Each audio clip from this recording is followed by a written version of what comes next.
Good morning. Another beautiful morning on the farm. Beautiful, beautiful morning. A little cloudy, but I had some rain overnight and warm, nice, short sleeve weather. Tiny little breeze blowing. Beautiful, beautiful, beautiful. We're getting ready to move some fertilizer in, and I was just working on the old, I call it the old corn binder, the old International. I think that's a 92 model. 855 Cummins, 400 big cam, 9 speed, and 40-foot dump trailer, and getting ready to go get some fertilizer. And I cannot believe, I just cannot believe the difference in fertilizer prices if you'll price around.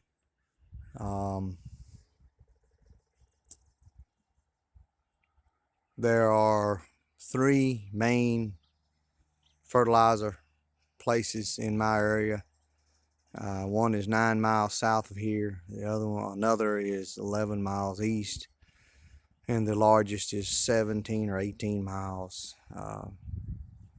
east of us. The other one I was talking about is west. Anyway, so I'm kind of in the middle of that. Anyway, I'll let those and one other that's probably 40 miles away battle it out and bid on my fertilizer.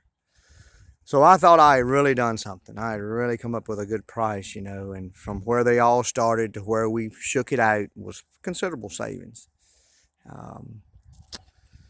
So I committed to some fertilizer, not enough, but I committed to some. And I really didn't know why I didn't commit to it.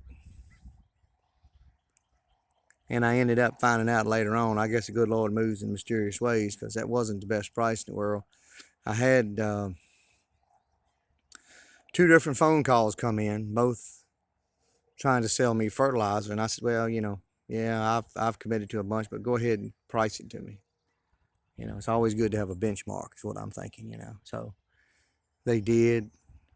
They were considerably lower. By the time those 2 battled out, they were $12.40 an acre cheaper than what the other 4 folks had finally shook out the low bid on.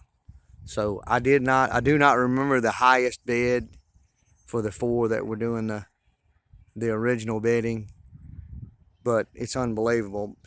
Long story short, using round figures, 500, this happened to be soybean fertilizer, okay? 500 acres worth of soybean fertilizer.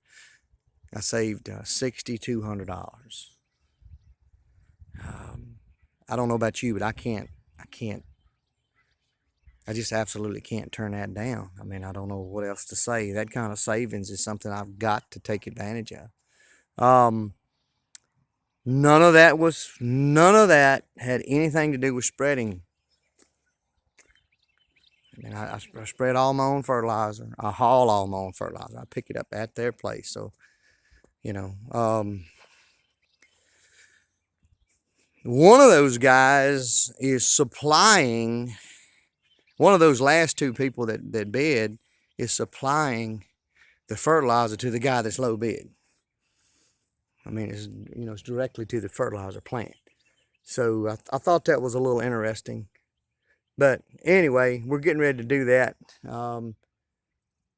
They want to go ahead and move that fertilizer out, so I'm actually going to spread that before I'm going to spread the corn fertilizer, which is not what I want to do, but it's kind of what I've got to do. Been spreading lime. This is a Newton crouch body. Am I saying that right? Been spreading lime, and I got a little bit of a leak here. It's funny, it leaks some in this valve body here, and then it'll quit, and then it'll leak some. But anyway, been spreading lime. You'll notice I got it on the fast sprocket here. Getting ready to take this off and put it back on the fertilizer deal, which slows it down. It takes another chain. We just pull a master link out, slip it off, put it in the box, take the other chain out, slip it on. 5-minute deal. And we get her spread. On the spreading prices, I have heard a local farmer say that he was being charged 17, almost I think 17.50 or 17.75 an acre. That sounds really expensive to me. It's probably been 8-10 years since I've had any custom spread, so I don't have a clue. I don't price it that way, so I don't know. But it sounds completely out of reason to me. Um, I can remember when it was $10. Well, probably can remember when it was $7. But anyway, as you can see, I've been airing up, checking the air and the tires on everything. I've been hauling line with this particular rig. Notice one of the tires on the rear left of the trailer squatting just a little bit in certain places. So I thought I'd check it. I had 2 tires on this rig that was down to 60 pounds. The rest of them up there, 90 and 100. I like to run more than that. But anyway, I've got them all right now. I don't know how you guys do it, and I heard some people say, well, that's a pretty neat trick. So I thought everybody knew this, so I'm going to show it. We just plug into the tractor. Okay, that's just a regular air fitting quick coupling nipple that we plug into, and then I've got 2 hoses hooked together, and it goes all the way to. As a matter of fact, I can go all the way around the rig, I think, as long as that is. Works out great. I also rigged this up, and you can just unhook your trailer supply line and put this in there, and then clip on. I mean, there's nothing. It's all standard stuff. And make it where, if you're out and about and out on the road and you need air, well, you got it. And we plug into it and use it with a blow nozzle if I have to, if I need that. So works out good. Just a little tip. Greasing this thing, you can see that I've greased it, and you can see the waste there. That was all because I couldn't get the grease gun primed for a new tube. And if anybody's got any suggestions on that, I'm willing to listen, because I'm not doing something right. But anyway, I've had this lock and lube here, I don't know, maybe 2 weeks, something like that. And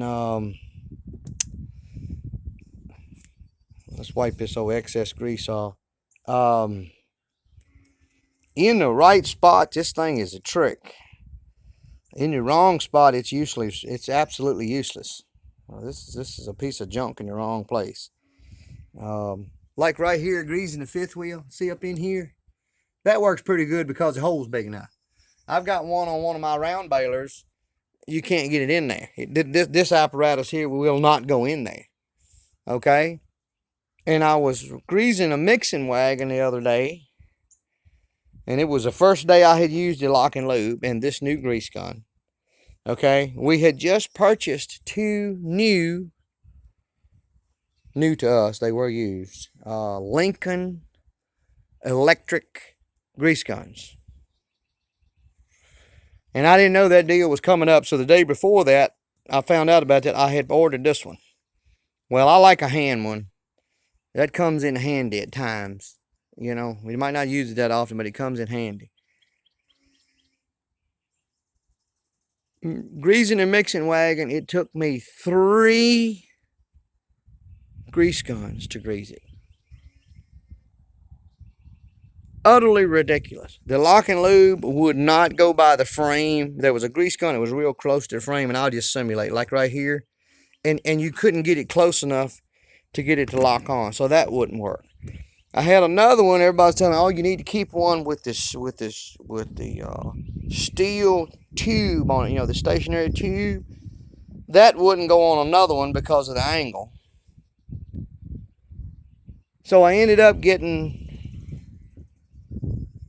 using 3 different ones, and it was just a disaster. I mean, it took way longer to do what I needed to do. So I'm not convinced. This lock and lube thing, I greased this trailer. Okay, you saw where I greased back there. And then I came up here and greased. This is obviously a frameless trailer. And I greased here, and then over here, and it did great, but you've got plenty of room. You don't have an odd angle. You gotta clean these fittings off, guys. You know, I take a shop rag with me and a screwdriver in my back pocket. You know, if you got like a tillage tool, some tillage piece of equipment that's doing something, you know, and you have to clean out and do that. You know, that lock and lube is not, you know, is not a gum cutter, so I'm not having that issue. Anyway, hauling what's left of some hay with the old RMAC. Hard to get away from that old truck. I know it'll beat you to death, stiff frame, but boy, I tell you, she'll get it done. And then I got the CH613 hooked up here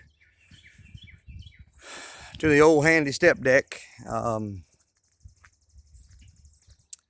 and I think we hauled 34 rolls in between the two rigs. And I think there's 14 left down there, and I've been informed by my father that we've got some more hay on another farm that he was taking care of that I didn't even, I mean, I knew it was there, but I kind of lost sight of it. We got to get that done, and I don't know what's going on with this side pod, but I'm having trouble with it coming open here, and got her now. Anyway, not sure what the deal is there. Here's my old litter truck. It's a litter body. The truck on it needs to be replaced, something terrible, and this is the neighbor's. Spreading fertilizer this time, getting back on that subject. I had something interesting happen that I knew could happen, but kind of had lost sight of. If you look way out there, not at this telephone pole right at me, but out to the next one, where that field kind of turns up that hill there, you'll see some streaks in it. And I'm trying to figure out what in the world. I said, you know, my spreading pattern's off, you know? What's going on? Anyway, so I got to doing some investigating. And I had gone in a driveway for a farm down the what I call the car driveway. In other words, where you would drive your normal standard car, okay? Rather than where we would take the equipment. And a limb off of a cedar tree moved the globe on top of the truck on the GPS. And that's what has caused this issue here. So I'm kicked over, you know. So I don't know.